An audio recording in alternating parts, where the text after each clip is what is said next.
Серада 10 красавіка. У эфіры Белсату кароткае выданне навінаў. У студыі працуе Александр Баразенко. Вітаю.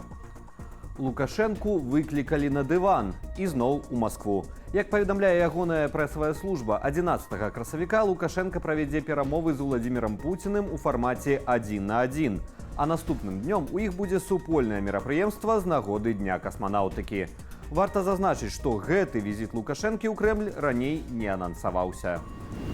Здароўе лаўрэата Нобелеўскай прэміі міру, заснавальніка праваабарончага цэнтру «Вясна» Алеся Бяляцкага пагоршылася, распавяла ягоная жонка Наталя Пенчук. Я даведалася ад людзей, якія пакінулі турму, што стан Алеся працягвае пагаршацца. Ён не атрымлівае некаторых неабходных яму лекаў. У калоніі ў Горках жудасная рэпутацыя. І праваабаронцы ведаюць, што яна служыць канвеерам для катаванняў палітычных зняволеных. У інтэрв'ю Associated Press жонка беларускага набеліянта распавяла, што Алеся Бяляцкага, нягледзячы на хранічныя хваробы, ужо паўгода трымаюць у карцеры і абмежавалі ў ліставанні. Нагадаю, беларускі праваабаронца, лаўрэат Нобелеўскай прэміі Алесь Бяляцкі застаецца за кратамі ўжо болей як 1000 дзён. Летась лукашэнкаўскі гэтак званы суд пакараў яго 10 гадамі зняволення. Абраная прэзідэнтка Беларусі Святлана Ціхановская наведвае з візітам Кіпр.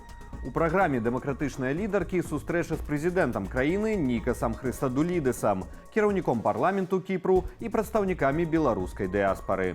Асноўную тэмаю сустрэчы ў стане праблема легалізацыі беларусаў, якія мусілі пакінуць краіну, у тым ліку падтрымання праекту пашпарту «Новая Беларусі». Кралі паліва на хадзе цягніка. У следчым камітэце распавялі пра схему крадзяжу дызпаліва працаўнікамі бабруйскага чыгуначнага дэпо. З дадзеных следства 6 машыністаў і памочнікаў машыністаў разам з жыхарамі пасёлку Октябрьскі Гомельскай вобласці цягам 2021-2022 года змаглі скрасці болей за 12,5 тонны дызельнага паліва коштам звыш за 29 000 рублёў. Працаўнікі дэпо ўмешваліся ў працу механізмаў цягніка, каб ашчадзіць паліва, якое потым скідвалі хаўруснікам на бязлюдным участку шляху Бабруйск-Крабкор. Супраць 8 удзельнікаў схемы распачалі крымінальную справу.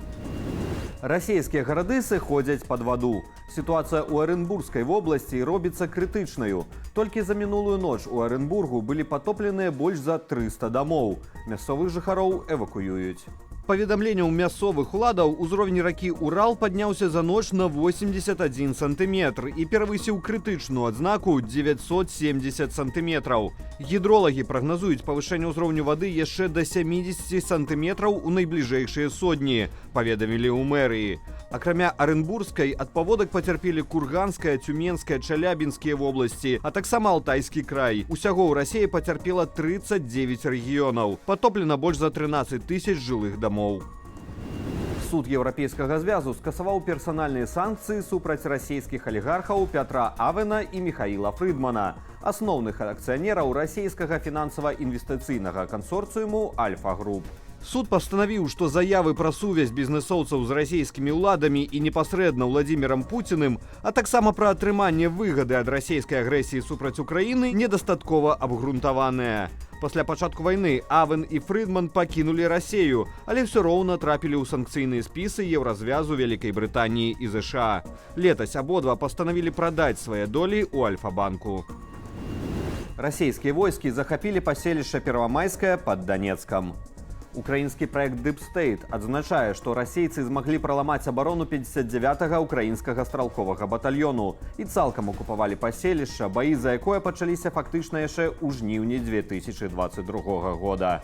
Аналітыкі адзначаюць, што за захоп Первамайскага расійскае войска заплаціла высокую цану.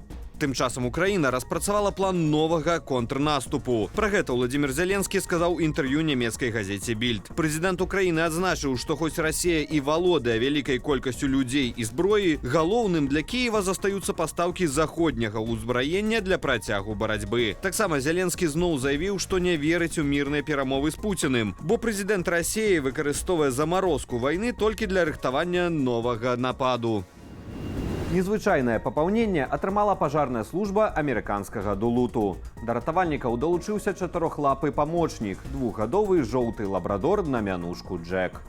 Сабака афіцэр аддзелу К9 для выяўлення лёгказагаральных вадкасцяў, што могуць выклікаць пажар. Гэта азначае, Джека спецыяльна вучылі распазнаваць такія вадкасці. Гэта першы сабака ў гісторыі пажарнага дэпартаменту Дулута і адзіны такі чатырохлапы ратавальнік у штаце.